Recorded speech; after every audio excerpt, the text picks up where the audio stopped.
बिस्मिल्लाहिर्रहमानिर्रहीम। नाज़रीन अस्सलाम वालेकुम, मैं हूं इमरान वसीम। नाज़रीन, आज के प्रोग्राम के हमारे दो सेगमेंट हैं। पहले सेगमेंट में हम बात करेंगे पाकिस्तान की सियासत की, पाकिस्तान तहरीक-ए-इंसाफ की। इमरान ख़ान के नाम पर जो पीटीआई में खेल खेला जा रहा है, वो खेल कैसे पकड़ा गया। सियासी चाल इमरान ख़ान के नाम पर जो चली जा रही थी, उसमें अलीमा ख़ान का नाम क्यों आया है, और फिर जो अलीमा ख़ान साहबा का सहाफ़ी तैयब बलोच के साथ जो एक कंट्रोवर्सी, एक पंगा क्रिएट हुआ, जिस पर कुछ लोगों की गिरफ्तारियां भी हुई हैं। लेकिन इस तनाज़े के साथ अली अमीन गंडापुर का भी एक सहाफ़ी के साथ तनाज़ा क्रिएट हो गया है। अब तैयब बलोच ने तो महज FIR का इंदराज कराया था, लेकिन इस सहाफ़ी ने, जिसके साथ अली अमीन गंडापुर ने पंगा लिया है, ये सहाफ़ी अली अमीन गंडापुर को इसके साथ पंगा लेना बहुत ही ज़्यादा महंगा पड़ा है। लेकिन इन सियासी खबरों के साथ जो दूसरा सेगमेंट है, उसमें भारत को खित्ते में अब तक का सबसे बड़ा झटका लगा है। वो झटका क्या है? पाकिस्तान से तो भारत शिकस्त खा गया, जो जंग पाकिस्तान पे मुसल्लत की गई, लेकिन खित्ते के अंदर जो भारतीय कार्रवाइयाँ थीं, उन कार्रवाइयों को शिकस्त हुई है। भारत का जो प्लान है, भारत का प्लान ज़मीन बोस हुआ है। एक और इसराइल की खबर भी है, जिसमें इसराइल की जानिब से कतर के दारुल हुकूमत पर फ़िज़ाई हमला किया गया है। तो नेशनल पॉलिटिकल ख़बरें हैं और इंटरनेशनल वॉर और पॉलिटिकल ख़बरें हैं। लेकिन प्रोग्राम का आगाज़ करने से पहले, इन ख़बरों की डिटेल आपके साथ डिस्कस करने से पहले, एक तो आपसे माज़रत, आप नाराज़ बहुत जल्दी हो जाते हैं, लेकिन क्या करें, प्रोग्राम का आज जो इंट्रो है वो थोड़ा सा तवील हो गया, लेकिन उस पर मैं आपसे एडवांस माज़रत खा हूँ। और प्रोग्राम शुरू करने से पहले आपसे दरख्वास्त के चैनल को सब्सक्राइब कर लें, बेल आइकॉन का बटन प्रेस करें, वीडियो पसंद आए तो इसे लाइक और शेयर ज़रूर कीजिएगा। तो सबसे पहले तो इंटरनेशनल सेगमेंट की बात कर लेते हैं। इसराइल ने आज कतर के दारुल हुकूमत दोहा पे अटैक किया। इसराइल का ये फ़िज़ाई हमला था, और इस फ़िज़ाई हमले से पहले इसराइल की जानिब से गज़ा में ज़मीनी फ़ोर्स जो है वो उतार दी गई। गज़ा पर जो है फ़िज़ाई हमलों में इजाफ़ा कर दिया गया, और अब इसराइली फ़ोर्स की जानिब से जो कतर के दारुल हुकूमत का दोहा में हमला किया गया है, वहाँ पे हमास की क़यादत को, लीडरशिप को जो है वो निशाना बनाया गया है। और इस हमले में हमास के जो मरकज़ी लीडर हैं, खलील अल हया, वो शहीद हो गए हैं। ये इसराइली फ़ोर्स का दावा है कि हमने इसराइली क़यादत का जो इजलास जारी था, उस पर हमने हमला किया है। अब हमास की, माज़रत मैंने इसराइली फ़ोर्स का कह दिया, हमास की क़यादत का जो इजलास जारी था, उसमें हो क्या रहा था? उसमें दरअसल जो जंग बंदी की, जो अमेरिका की सदर ट्रंप की जो तजवीज़ है, उस पर गौर किया जा रहा था। उस इजलास के दौरान ये इसराइल ने फ़िज़ाई हमला किया, हमास की जो क़यादत है उसको टारगेट किया। अब ये जो इस किस्म की इसराइल की कार्रवाइयाँ हैं, इस पर मेरे ख़्याल से जो मुस्लिम ममालिक हैं, और ख़ास तौर पे जो इसराइल के नेबरिंग कंट्रीज़ हैं, हम तो इसराइल को रियासत के तौर पे एडमिट नहीं करते, तस्लीम नहीं करते, लेकिन उसके एतराफ़ में जो मुस्लिम ममालिक हैं, जो खलीजी ममालिक हैं, उन्हें इसराइल से मुतल्लिक़ कोई ना कोई हतमी फ़ैसला लेना होगा, और ये फ़ैसला इनको आज या कल लेना पड़ेगा, वरना इसराइल जो है सबको एक एक करके खा जाएगा। और इसराइल के साथ निमटना फिर नेबरिंग कंट्री को और खलीजी ममालिक को मुश्किल हो जाएगा। भारत के लिए मुश्किल ये है कि पाकिस्तान से तो शिकस्त खाई, लेकिन ख़ित्ते में, जनूबी एशिया में जो भारत नवाज़ हुकूमतें थीं, उनको भी वहाँ पे जो इनकलाब आए हैं, उन अवामी इनकलाबों ने भारत नवाज़ हुकूमतों का ख़ात्मा कर दिया है। पहले अफ़गानिस्तान में जो अशरफ गनी की हुकूमत थी, उसका ख़ात्मा हुआ, तालिबान की हुकूमत आई। फिर बांग्लादेश में स्टूडेंट ने शेख हसीना वाजिद की हुकूमत का ख़ात्मा किया, भारत नवाज़ हुकूमत का ख़ात्मा हुआ। और उसके बाद आज नेपाल में भी भारतीय नवाज़ हुकूमत थी। आज नेपाल में भी जो वहाँ के पब्लिक थे, वो भारतीय नवाज़ हुकूमत के ख़िलाफ़ निकले, और नेपाल में भारत नवाज़ हुकूमत का, मोदी नवाज़ हुकूमत का ख़ात्मा हुआ। और श्रीलंका में भी, मैं भूल गया, श्रीलंका में भी भारत नवाज़ हुकूमत थी, और वहाँ पर भी अपने पब्लिक ने अपने हुकूमत के ख़िलाफ़ खड़े होकर, मेरे ख्याल में 2 साल पहले, जब इमरान खान साहब डिफ़ॉल्ट की गर्दान किया करते थे कि श्रीलंका डिफ़ॉल्ट कर गया है, पाकिस्तान भी डिफ़ॉल्ट कर जाएगा, तो उस वक्त भारतीय नवाज़ हुकूमत का वहाँ पे जो है वो ख़ात्मा हुआ था और अवाम ने उस भारत नवाज़ हुकूमत का तख्ता उल्टा था। तो खित्ते में जिन 4 ममालिक में, अफ़गानिस्तान में, श्रीलंका में, बांग्लादेश में, नेपाल में जो भारतीय हमायत याफ्ता या भारतीय नवाज़ जो हुकूमतें थीं, उनका आज जो है वो इख्तिताम हो गया है। अब आते हैं पाकिस्तान की बात करते हैं, जो पाकिस्तान से जुड़ी अहम खबरें हैं। एक तो नाज़रीन, राना सनाउल्लाह साहब 250 वोट लेके सेनेटर मुंतखब हो गए हैं। वोट तो उन्होंने 251 हासिल किए थे, लेकिन 251 में से एक वोट मुस्तरद हुआ, तो 250 वोट हासिल करके राना सनाउल्लाह साहब सेनेट के रुकन मुंतखब हो गए हैं। लेकिन जो पाकिस्तान तहरीक इंसाफ का ऐलान था, उस ऐलान के अगेंस्ट जाते हुए कि हम इस इलेक्शन का बायकॉट करेंगे। इलेक्शन का बायकॉट तो किया, सलमा इजाज साहबा ने, उनके पीटीआई के वोटर ने उनको वोट भी नहीं डाला, लेकिन वो कैंडिडेट के तौर पे मौजूद नहीं। लेकिन इसमें जो राना सनाउल्लाह साहब ने आज इंकशाफ किया है कि तहरीक इंसाफ के 10 से 12 लोगों ने मेरे साथ खुद रब्ता किया था वोट डालने के लिए, लेकिन मैंने उनको शुक्रिया कह के इनकार कर दिया था कि आप अपने कैंडिडेट को वोट डालें, मुझे वोट ना डालें। लेकिन इलेक्शन के बायकॉट के बावजूद जो एक बड़ी डेवलपमेंट हुई है उसमें यह है कि एजाज चौधरी साहब ने इस इलेक्शन से मुतल्लिक लाहौर हाई कोर्ट से हुक्म इम्तना हासिल कर लिया है। अब लाहौर हाई कोर्ट के जस्टिस नदीम अरशद साहब ने जो फैसला दिया है, 15 दिन में जो इलेक्शन कमीशन से और दीगर मुतल्लिका फ़रीक़ैन से जवाब मांगा गया है, उसमें राना सनाउल्लाह साहब की जो विक्ट्री है, जो फतेह है, उसे एजाज चौधरी की एप्लीकेशन के साथ मशरूत कर दिया है। वाज़ेह रहे नाज़रीन, ये जो सेनेट का इलेक्शन हुआ है, ये सिर्फ 1.5 साल की मयाद का है, क्योंकि एजाज चौधरी साहब 2021 में सेनेटर मुंतखब हुए थे और उन्होंने 2027 तक सेनेट में बतौर सेनेटर रुकन रहना था।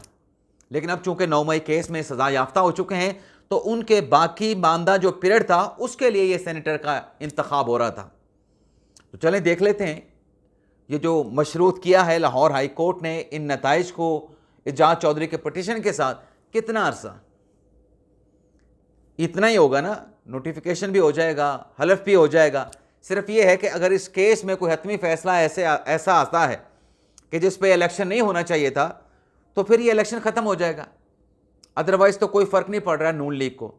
और राना सनाउल्लाह साहब आज जीत के सेनेटर भी मुंतखब हो गए हैं। इसके अलावा नाज़रीन, आज मंगल का दिन था, बानी तहरीक इंसाफ इमरान खान के साथ मुलाकात का दिन। इमरान खान के साथ उनके जो वकील हैं चौधरी ज़हीर अब्बास, सिर्फ उनकी मुलाकात हो सकी। लेकिन आज की इस मुलाकात से पहले एक तो अलीमा खान साहबा, सलमान यकम राजा साहब और तहरीक इंसाफ के रहनुमा आतिफ खान, गुज़िश्ता रोज़ जो तैयब बलोच के साथ हुआ उसका इनको एहसास हो गया। आज अलीमा खान साहबा ने कहा कि कल जो कुछ हुआ मैं उसकी मज़म्मत करती हूँ, तमाम चीज़ों की मज़म्मत करती हूँ, लेकिन मज़म्मत करने के साथ फिर ये इल्ज़ाम धर दिया कि जानबूझ के ऐसे साफ़ियों को भिजवाया जाता है।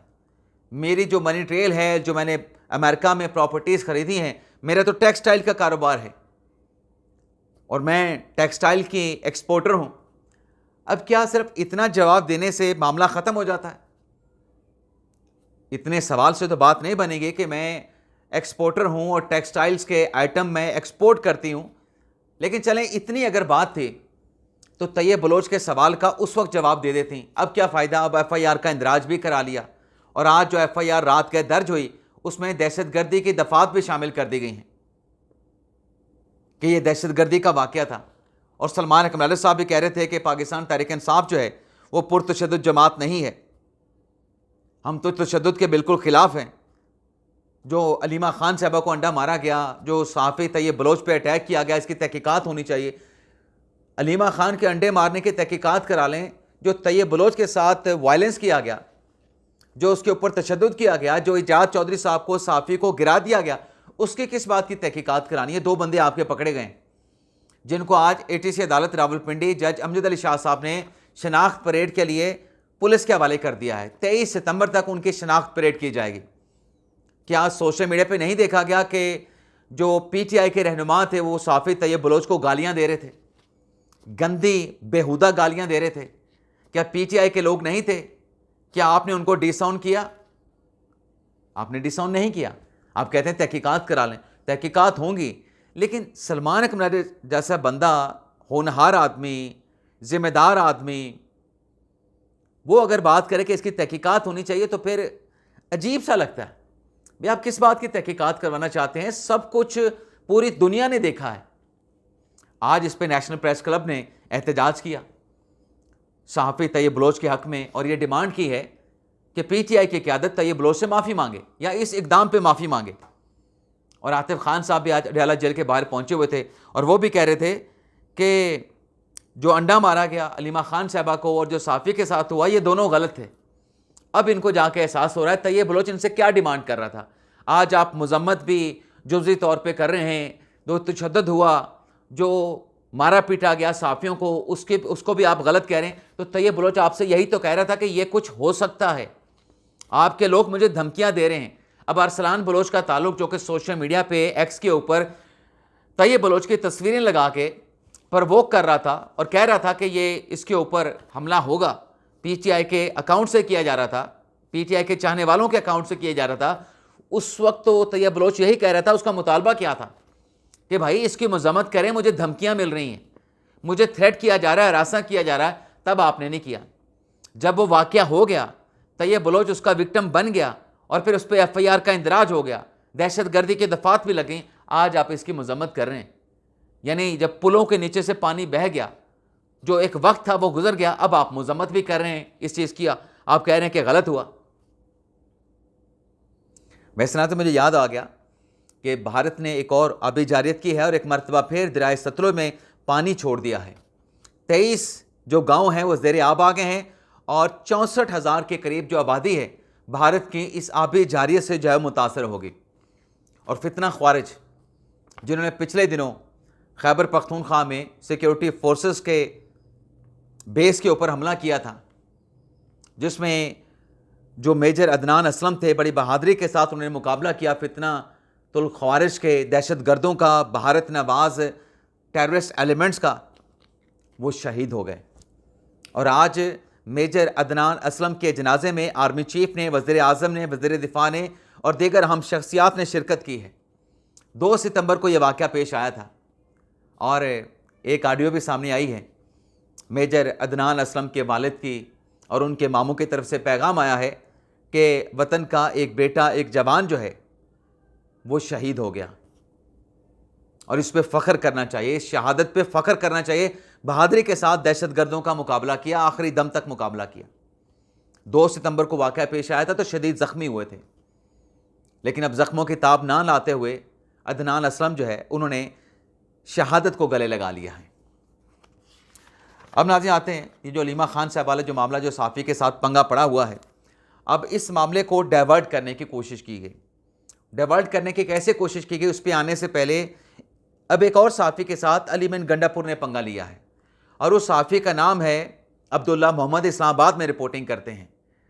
अब उस सहाफ़ी ने कोई सवाल किया था फैसल अमीन से मुतल्लिक, गंडापुर के भाई कामरान बंगिश से मुतल्लिक और तैमूर झगड़ा से मुतल्लिक, जिस पे अलीमिन गंडापुर ने सहाफ़ी को ठेका लेने और रकम लेने का उस पर इल्ज़ाम लगाया था। आज अब्दुल्ला मोहम्मद ने, जो कि डॉन न्यूज़ के साथ वाबस्ता है इस्लामाबाद में, उन्होंने अलीमिन गंडापुर को 11 करोड़ हर्जाने का नोटिस भिजवा दिया है और डिमांड ये की है कि माफ़ी मांगे 15 दिन के अंदर, अदरवाइज़ आपके खिलाफ ये हर्जाने का, डेफेमेशन का सूट फाइल किया जाएगा। लेकिन माफ़ी, जितने सहाफ़ियों, जितने लोगों की मौजूदगी में अलीमिन गंडापुर ने मुझ पर ठेके लेने का, पैसे लेने का इल्ज़ाम लगाया, उतने लोगों की मौजूदगी में माफ़ी मांगेंगे तो माफ़ी काबिल कबूल होगी, अदरवाइज़ माफ़ी काबिल कबूल नहीं होगी।